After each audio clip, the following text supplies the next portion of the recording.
December 1944. By every outward sign, the war in Europe was already finished. In London, newspapers declared victory in bold type. Their headlines splashed across damp winter streets. In Paris, American GIs crowded cafes, raising cheap champagne beneath strings of Christmas lights, laughing with French girls who had learned, very quickly, which uniforms meant survival. In Washington, staff officers sketched victory parades and post-war careers, confident they were witnessing the final chapter of the greatest war in history. From the highest levels of command to the men reading morning papers on the subway, the conclusion was the same. Hitler was done.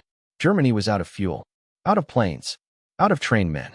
Its armies were retreating on every front, bleeding ground mile by mile.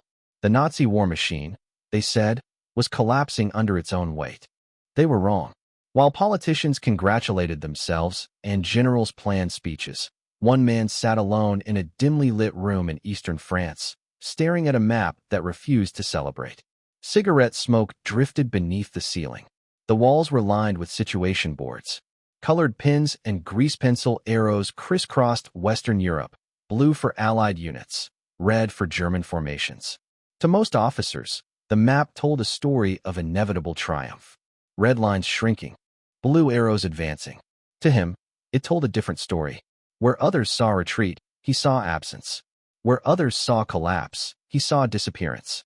Entire German divisions were vanishing from the map. Not destroyed, not encircled, not shattered in battle. Simply gone. Units that should have been bleeding the Allies in the north were no longer showing up in reconnaissance reports. Radio intercepts from whole sectors went silent. Luftwaffe activity evaporated. Aerial reconnaissance returned with photographs of empty forests, abandoned villages, quiet roads. If his interpretation was correct, the war would not end with a parade. It would end with a slaughter. On newsreels and front pages, the public face of the campaign was General George S. Patton. Patton was everything a war-hungry nation wanted to believe in. Loud, theatrical, fearless. He wore polished boots and ivory-handled revolvers. He spoke of destiny, of ancient warriors reborn in steel and gasoline. To his men, he was old blood and guts, the general who had torn across France faster than anyone thought possible, driving armored columns day and night, leaving stunned enemies in his wake. Patton believed in speed, shock, and relentless attack. Never pause, never retreat, never look back. But in the winter of 1944, for all his brilliance and bravado, Patton's most dangerous weapon was not a tank, a speech, or a pistol. It was a quiet man with thick glasses and ink-stained fingers, a man who rarely left the map room. Colonel Oscar, Patton's chief of intelligence. Where Patton hunted glory on the battlefield, Oscar hunted ghosts on paper. Each day, he stood before the massive situation map at 3rd Army headquarters, updating the position of every known German unit.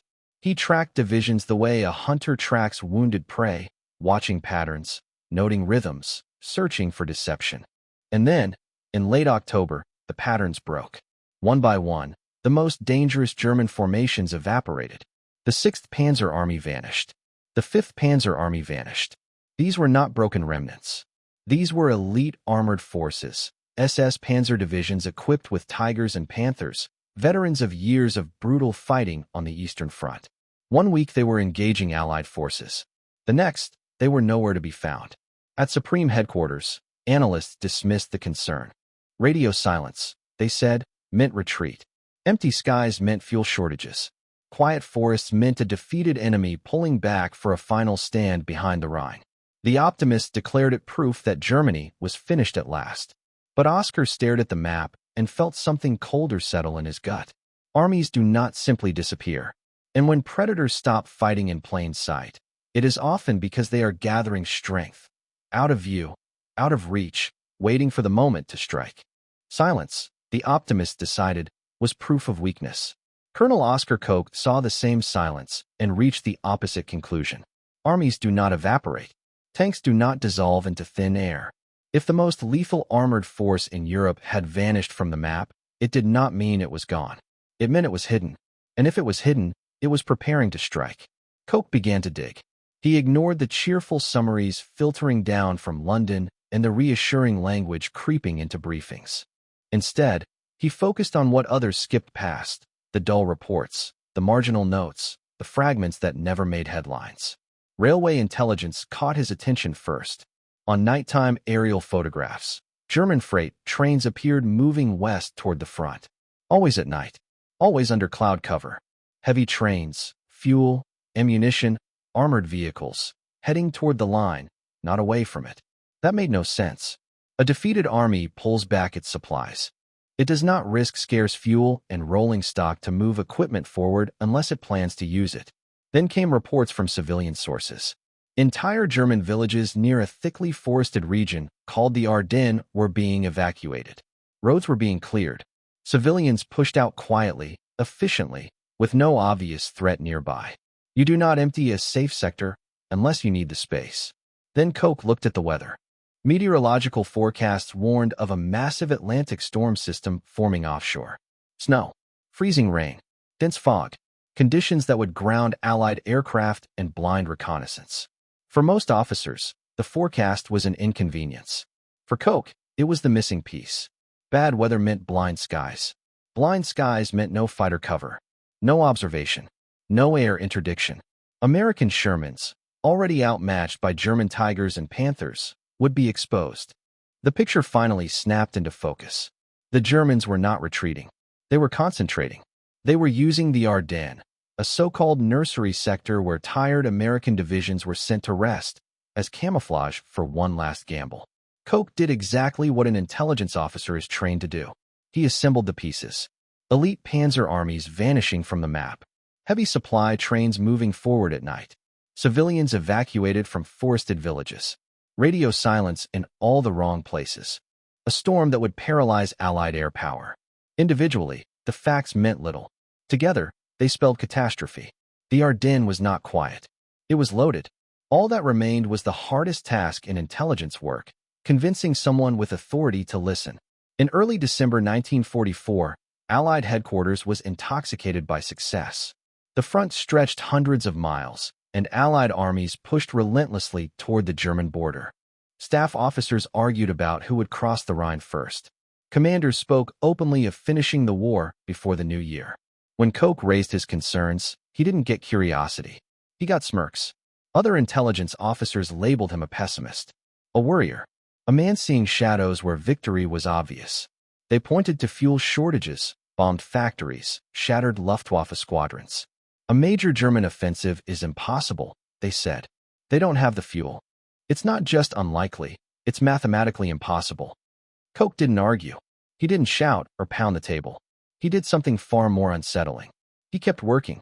On the massive situation map at 3rd Army headquarters, he took a grease pencil and drew a bold red question mark over the Ardennes. Beside it, he wrote 2 words: enemy concentration.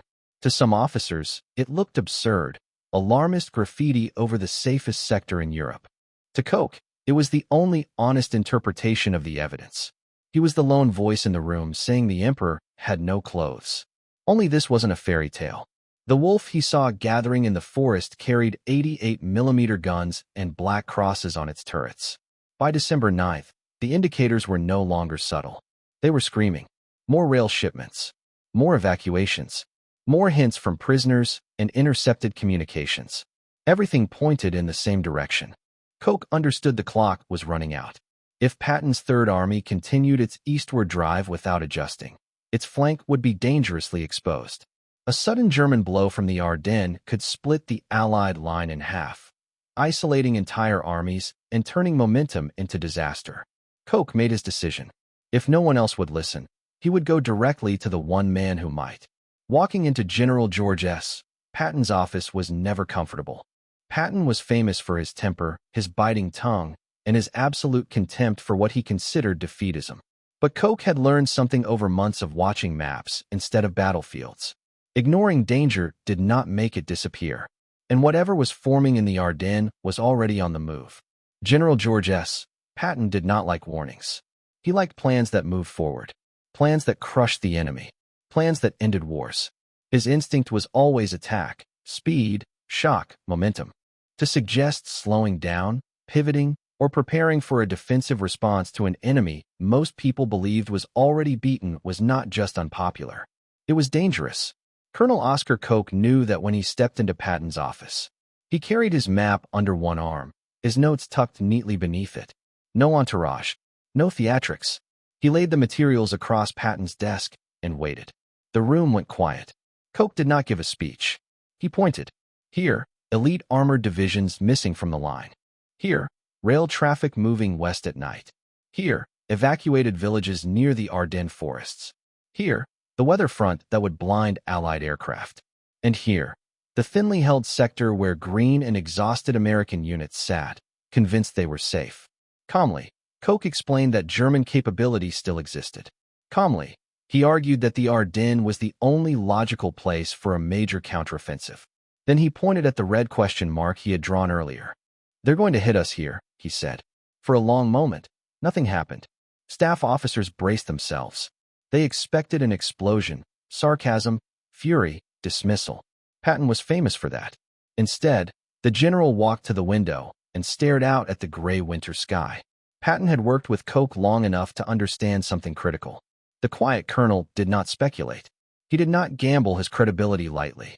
If Koch was willing to put his reputation on the line, it meant the danger was real. Patton turned back to the desk, studied the map again, and muttered almost to himself. It's the perfect place. They'll try to split the front. Then he did something few commanders ever manage. He set his ego aside. Instead of insisting his vision was infallible, Patton looked at Koch and asked a single question. What do we do? Koch answered without hesitation. Third Army needed a contingency plan, a secret one. They had to be prepared to pivot north on short notice, turning the entire army 90 degrees to slam into the flank of a German breakthrough in the Ardennes. On paper, it sounded simple. In reality, it bordered on impossible. Reorienting an army of more than 250,000 men, along with thousands of tanks, artillery pieces, and supply trucks, in the dead of winter required logistical perfection. New routes had to be scouted, bridges tested for armor weight, fuel and ammunition dumps quietly repositioned, communications lines planned along entirely new axes. Units facing east would need to disengage, wheel north, and fight an enemy that officially did not exist. And it all had to be done in secret, without alarming higher headquarters that still believed Germany was finished. Patton didn't blink. Do it, he said. Start planning. Don't tell Eisenhower yet. He won't believe it. But we'll be ready. For the next week, Third Army lived a double life. On paper, in the reports sent up the chain of command, it was preparing to drive into Germany, sharpening the spear aimed at the Saar and beyond. Behind closed doors, in late-night planning sessions that bled into dawn, Koch and Patton's staff worked on a different war entirely. They traced narrow country roads across maps, calculating which could carry armored columns through snow. Fuel was moved quietly, staged where northbound units would need it. Staging areas were identified, field hospitals repositioned. Orders were typed, sealed, and locked in safes, ready to be released with a single code word. Third Army had become two armies at once. The one everyone expected, and the Ghost Army only a handful of men knew existed. 60 miles to the north, the unwitting victims of the coming storm sat in their foxholes, cold and bored. The Ardennes was considered a quiet front, a place for rest and recovery, or for inexperienced units to learn under calm conditions. The 106th Infantry Division, the Golden Lions, held parts of the line, many of its soldiers fresh from training. Nearby, battle-worn units like the 28th Infantry Division were licking their wounds after brutal fighting in the Hürtgen Forest. The men worried about frostbite, not attacks. They complained about thin winter gear. They wrote letters home about Christmas presents and rumors of going back stateside. The forest around them was dark and silent. They could not see the white-clad German infantry slipping into position among the trees. They could not hear the low growl of engines, hundreds of tanks and assault guns waiting just beyond the ridgelines, guns already dialed in on American positions. On the night of December 15th, Colonel Koch sat alone with his map. The flood of data he had tracked for weeks had slowed to almost nothing. There was nothing left to interpret. Everything was already in place. The enemy had taken his positions. The trap was set. Colonel Oscar Koch had done everything a single intelligence officer could do. He had seen the pattern. He had raised the alarm. He had equipped his commander with a plan before anyone else believed one was necessary. Now there was nothing left for him to influence. He removed his glasses, rubbed his tired eyes, and stared once more at the map spread across the table. The red question mark over the Ardennes seemed to glow in the lamplight, a silent indictment of every assumption, every dismissal, every optimistic briefing that had declared the sector safe. At 5:30 a.m. on December 16, 1944, the forest answered the question. It did not begin with a single gunshot. It began with the sound of the world tearing itself apart. More than 1,600 German artillery pieces fired simultaneously. The shells screamed over the treetops and detonated across American positions in a single, coordinated strike. The night sky over the Ardennes became a solid wall of orange-white fire. The ground convulsed so violently that men were thrown from their foxholes. Trees that had stood for decades snapped and fell like matchsticks. Shrapnel ripped through frozen soil, blankets, bodies, anything exposed. Telephone lines vanished in seconds. Command posts were crushed or buried. For young soldiers huddled in shallow trenches, the difference between sleep and death was measured in heartbeats. Then the artillery stopped. Out of the fog came the next horror. German armor emerged from the smoke. Tiger tanks and King Tigers, vast shapes moving with slow, unstoppable momentum. Their armor was thick enough to shrug off standard American bazookas. They rolled through shattered woods, crushing jeeps, bunkers, and men beneath their tracks. Behind them, advanced infantry in white camouflage cloaks, SS assault troops moving with precision, firing as they advanced, shouting orders that echoed through the fog and snow. The American line did not bend. It collapsed. Units were surrounded before they understood what was happening. Ammunition ran dry. Radios were silent. Men fought with entrenching tools, with rocks, with bare hands. By midday, entire formations were cut off, overwhelmed, and forced to surrender. Thousands of American soldiers raised their hands amid burning vehicles and shattered forests. It was the largest mass surrender of U.S. troops in the European theater. At higher headquarters, the first reports sounded unreal. Radio operators shouted about German tanks in the Ardennes, about entire regiments being overrun, about breakthroughs where none were supposed to exist. The responses were disbelief and fury. "That's impossible," officers barked. "There are no German armored units there." The maps in front of them said so. Reality did not care. Within 6 hours, German forces had torn a gap more than 50 miles wide in the Allied front. Armored columns poured through it like floodwater, driving west toward the Meuse River, and beyond it, the vital port of Antwerp. If they reached it, the consequences would be catastrophic. The British and American armies would be split, supply lines severed. The campaign could collapse into a prolonged, desperate struggle instead of a rapid victory. The war, which had seemed all but won, was suddenly about survival again. In Paris, Supreme Allied Commander Dwight Eisenhower stood before a growing mass of red arrows on the map. Each new report pushed them deeper into Allied-held territory. His intelligence staff scrambled for explanations: weather, radio silence, German deception, but the truth was unavoidable. They had been blindsided. At Third Army headquarters, there was no confusion, no shock, no debate. Oscar Koch walked into Patton's office carrying the latest reports. He did not look vindicated. He did not look angry. He simply stated the facts. "They've struck exactly where we expected," he said. And now the only question left was whether the plan they had prepared in secret would be executed fast enough to save the front. The attack was unfolding exactly where Oscar Koch had said it would, and on the timetable he had warned about. Patton did not waste words. He stood over the map as the ghost divisions Koch had tracked for weeks finally revealed themselves in force. Thick red arrows now surged out of the Ardennes, carving deep into the Allied line. Patton looked once at the map, then at Koch. Preparation was over. Execution had begun. On December 19, 1944, Supreme Commander Dwight D. Eisenhower summoned his senior commanders to an emergency conference in Verdun. The room was bitterly cold. The heating had failed, and generals clustered around a potbelly stove, rubbing their hands as they studied the growing bulge on the wall map. The mood was heavy with shock and dread. They all understood what a successful German counteroffensive could mean. They simply had not believed they would ever face one again. Eisenhower spoke plainly. The Germans had driven a massive wedge into the Allied front through the Ardennes. That bulge had to be struck, hard and fast, from the south before it turned into a complete rupture. Then Eisenhower turned to Patton. "How long?" he asked.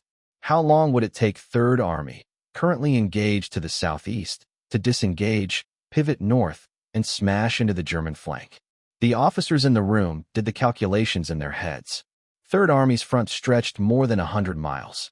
It controlled roughly 130,000 vehicles, tanks, trucks, artillery, engineers, ambulances. To pull them out of contact, turn them around on icy roads, drive them into a blizzard, and launch a coordinated attack against a heavily armed enemy should take at least a week. 10 days was more realistic. Anything less bordered on fantasy. Patton didn't consult notes. He didn't look to his staff. He didn't hesitate. "I can attack with 3 divisions in 48 hours, he said. The room went silent. A British officer let out a short, incredulous laugh and muttered that it was impossible. Moving a force that size that fast violated every accepted rule of warfare. It was reckless, foolish. But Patton was not bluffing. He had a trump card. A week earlier, acting on Oscar Koch's warnings, Patton had quietly ordered his staff to prepare exactly this maneuver. The plan already existed. It had a name, Operation Gabriel. It was written, timed, and ready. All it needed was approval. Eisenhower studied Patton's face. He weighed the risk of betting the campaign on something no staff college would recommend. Then he nodded. "Okay, George," he said. "Start the ball rolling." Patton left the room, found a phone, and called his headquarters. "Play ball," he said. "Gabriel." And with that, the impossible began. Third Army did not merely turn, it pivoted. Like a massive serpent coiling back on itself, entire corps disengaged and swung north. Columns of tanks and trucks ground over frozen roads. Vehicles slid into ditches and were shoved aside to keep traffic moving. Mechanics worked by lantern light, hands numb, coaxing engines to life in sub-zero temperatures. Soldiers packed into open trucks, uniforms stiff with ice, faces burned raw by wind. Patton drove the routes himself in an open Jeep, standing upright, screaming at stalled drivers and traffic jams, reminding them that men were dying to the north with every minute lost. It was chaos, disciplined by planning and brute will. A logistical nightmare forced into motion.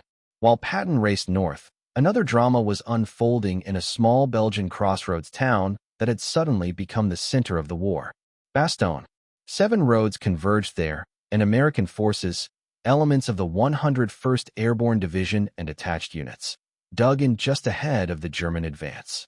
They were surrounded, cut off, low on ammunition, short on food and medical supplies.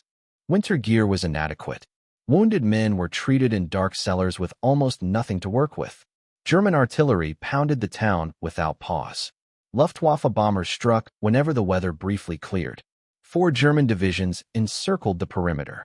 When a German commander sent a formal demand for surrender, warning of total destruction, acting division commander Brigadier General Anthony McAuliffe read it, laughed, and dictated a one-word reply. "Nuts." The Germans, confused by the slang, were informed it essentially meant they could go to hell. They answered with everything they had. Bombs, shells, repeated infantry assaults. The paratroopers did not break. They fought with frozen fingers, scavenged weapons, and pure stubbornness, clinging to the shattered edges of Bastogne while waiting for a relief force they could only hope was coming. Patton knew the truth as his army clawed north through ice and fire. If he failed, Bastogne would fall, and with it, the southern shoulder of the Allied front. There was only one thing he could not shout into submission. The sky. The same weather the Germans had counted on still smothered the front. Low clouds and thick fog pinned Allied aircraft to the ground. Without air reconnaissance or fighter-bomber support, German armor continued to move and resupply under a gray blanket of concealment. Patton knew his racing columns could not finish the job blind. If Third Army was going to break the German grip on Bastogne and crush the Bulge, the skies had to open. So he did something that sounded almost absurd. Patton summoned his chaplain, Colonel James H. O'Neill, to headquarters. He demanded a prayer, not a vague blessing, not a sermon, a prayer for clear weather. When the chaplain hesitated, wondering if Patton wanted a prayer to kill more Germans, the general cut him off. He didn't want death, he said. He wanted clear skies. There were 250,000 men freezing in the snow, and they needed help. O'Neill wrote the prayer that night. Patton ordered it printed on small cards and distributed to every unit in Third Army. Men who hadn't been inside a church in years read it aloud in foxholes, in open truck beds, beside frozen tanks and stalled guns. It felt desperate, almost theatrical. Then, on the morning of December 23, 1944, the clouds broke. The snow stopped. The sky cleared to a hard, brilliant blue. Sunlight flashed off frozen fields and white forests. Within hours, Allied aircraft filled the air. Fighter bombers dove on German convoys that had been invisible the day before. Roads clogged with wrecked vehicles. Fuel trucks burned. Tanks were abandoned where they ran dry. Pilots joked that Patton's prayer had worked. On the ground, Third Army pressed harder. Patton's armor slammed into the southern flank of the German Bulge, grinding forward through villages and forests in savage, close-range fighting. Snow turned pink, then red. Bayonets flashed in drifts. Grenades hurled bodies and broken branches into the air. It was brutal, intimate combat, but the German advance was slowing. Fuel shortages crippled their momentum. Destroyed vehicles choked the roads. And then, on December 26th, came the moment the men inside Bastogne had barely dared to imagine. A Sherman tank from the 4th Armored Division, commanded by Lieutenant Charles Bulge, crested a ridge south of the town. The tank was nicknamed Cobra King. Its crew was exhausted, running on fumes and adrenaline after 3 days of nonstop fighting. Through his periscope, Bulge saw a line of foxholes in the snow, helmets barely visible. He didn't know if they were American or German. The tank crept forward, guns trained, crew tense. Then a figure rose from one of the foxholes. A paratrooper. Thin, unshaven, frost clinging to his face. Bulge climbed out of the Sherman and walked forward, hand extended. The paratrooper took it. Tears froze on his cheeks as Bulge said quietly that he figured they were glad to see Third Army. With that handshake, the siege of Bastogne was broken. Ambulances and supply trucks followed within hours, rolling into the shattered town like lifelines. Ammunition, food, medical aid, proof that the line had held long enough. When the news reached Patton, he didn't celebrate. He simply nodded. The impossible had been done, again. An entire army had disengaged, pivoted on icy roads, and smashed into an enemy offensive that most commanders had insisted could not exist. The Battle of the Bulge would continue for weeks, with savage fighting still ahead. But the decisive moment had passed. The German gamble had failed. Their last attempt to reverse the war in the West had shattered against Patton's tanks, the stubborn courage of Bastogne's defenders, and the foresight of one quiet intelligence officer who had stared at a map and refused to be comforted by optimism. The cameras focused on Patton. They filmed his speeches. They followed his tanks. They built the legend. Statues would be cast. Movies made. Biographies written. Meanwhile, in a quiet office, Colonel Oscar Koch took down the map with a red question mark. He filed away the reports on the vanished panzer armies. The warning had done its job. Oscar Koch cleaned his glasses and went back to work. There was another intelligence summary to prepare, another map to annotate, another set of reports to weigh for patterns that others might overlook. He didn't chase reporters. He didn't linger in hallways waiting for congratulations. He knew exactly what he had done, and exactly how many lives had depended on his refusal to accept comforting lies. The story could have ended there. A disaster narrowly avoided, a warning heeded just in time, a quiet man returning to obscurity. But history is rarely generous to people who are right too early. In the years after the war, as victory parades faded and the Cold War hardened into doctrine, one might expect that Koch would be celebrated, promoted, placed into influential positions, held up as an example of how intelligence should work. That is not what happened. Institutions do not like reminders of their own blindness. Koch's presence was an uncomfortable fact for the many officers who had dismissed his warnings. Every time they looked at him, they were forced to remember that thousands of men had nearly died, not because intelligence failed, but because it was ignored. So instead of being elevated, he was quietly sidelined. Patton's fate, ironically, was no kinder. The man who had survived artillery barges, assassination plots, and the chaos of mobile warfare did not die in combat.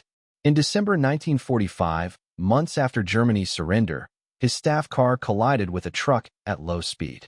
Everyone else walked away. Patton broke his neck. For 12 days he lay paralyzed in a hospital bed, a man defined by motion trapped in complete stillness. "This is a hell of a way to die," he whispered to his wife. Then he was gone. Patton was buried in Luxembourg, at the head of the soldiers who had fallen in the Battle of the Bulge. Even in death, he led from the front. Koch returned to the United States quietly. There were no crowds waiting at the docks. No cameras. No speeches. He moved into a modest home and watched as historians, journalists, and commentators began shaping the public memory of the Battle of the Bulge. Again and again, they called it a surprise, an intelligence failure, a catastrophe no one had seen coming. Koch knew better. He knew the warnings had existed. He knew the maps had been marked. He knew the memos, dated, signed, filed, were sitting in archives. He could have fought for recognition. He could have demanded his place in the story. He didn't. Instead, he did what he had always done. He wrote the truth down and let it stand on its own. His book, G2, Intelligence for Pattern, was never meant for mass audiences. It wasn't dramatic. It didn't flatter egos. It was dense, methodical, filled with maps, timelines, and explanations written for professionals who wanted to understand how intelligence actually works. It was a manual disguised as a memoir, a lesson in how to see what others refuse to see. Oscar Koch died in 1970. He passed as he had lived, without fanfare. For decades, his role remained a footnote, overshadowed by louder men whose faces fit better on posters and in films. But truth has a way of escaping locked cabinets. When historians later dug into archival records, they found the daily intelligence summaries. They found the annotated maps. They found the red question marks over the Ardennes. And they understood something important. The Battle of the Bulge had not been an intelligence failure. The data had been right. The system had worked. The failure had been human. Arrogance at the top. The refusal to listen to the quiet voice in the corner of the room. Today, in the U.S. Army Intelligence Hall of Fame, Oscar Koch's name is remembered, not as a hero of speeches or statues, but as the man who saw the storm before it broke and made sure someone was ready when it did. Today, young intelligence officers study Oscar Koch's work as an example of what the profession is meant to be. Not flashy, not political, not shaped to please superiors. Honest, relentless, and completely unwilling to bend reality to fit a comforting narrative. But Koch's story is more than a military case study. It is a mirror. We live in a world saturated with noise. Politicians shouting into cameras. Executives rewarded for confidence rather than accuracy. Social media celebrating certainty even when it's wrong. The loudest voices dominate, and the quiet ones are often dismissed as negative, inconvenient, or disloyal. Everyone wants to be the hero at the podium. Yet the Ardennes proved something uncomfortable. The person who saves you is rarely the one speaking the loudest. They are usually the one at the edge of the room, pointing to data that doesn't fit the story everyone wants to believe. Think about your own life. A coworker who quietly flags numbers that don't add up, but profits look good, so the warning gets ignored. A partner who gently says the two of you are drifting apart, but you're busy and everything seems fine on the surface. A friend who pulls you aside and says you're drinking too much, and you laugh it off because the nights are still fun. Those people are not trying to ruin your celebration. They are trying to keep you from driving into the dark without a map. The tragedy of the Battle of the Bulge was not that the Germans attacked. Enemies attack. That is what they do. The tragedy was that the warnings were there. They were written. They were mapped. They were filed. And they were ignored. 19,000 Americans died. 47,000 were wounded. 23,000 were missing or captured. Nearly 100,000 German soldiers were killed, wounded, or lost. When the snow melted in early 1945, it revealed a landscape of burned-out tanks and frozen bodies. A brutal invoice paid in blood for arrogance and wishful thinking. All because too many leaders preferred reassuring conclusions over uncomfortable facts. Don't let that be your story. When the quiet voice in your life speaks, when someone you trust points to the metaphorical Ardennes and says there's danger there, pause. Turn down the volume on the voices telling you everything is fine. Set your ego aside long enough to really look at the map. The loud voices will always tell you the war is nearly over, that victory is inevitable, that you'll be home by Christmas. The quiet voices will tell you where the tigers are hiding, and if you listen to them, they just might save your life. This channel exists to find those voices, past and present. We dig through forgotten reports, buried memos, and overlooked names. We believe the missing pages of history often matter more than the ones everyone already knows. If you believe that too, then stay with us. There are still thousands of files waiting to be opened. Thousands of men and women who changed history from the shadows. Allons-y.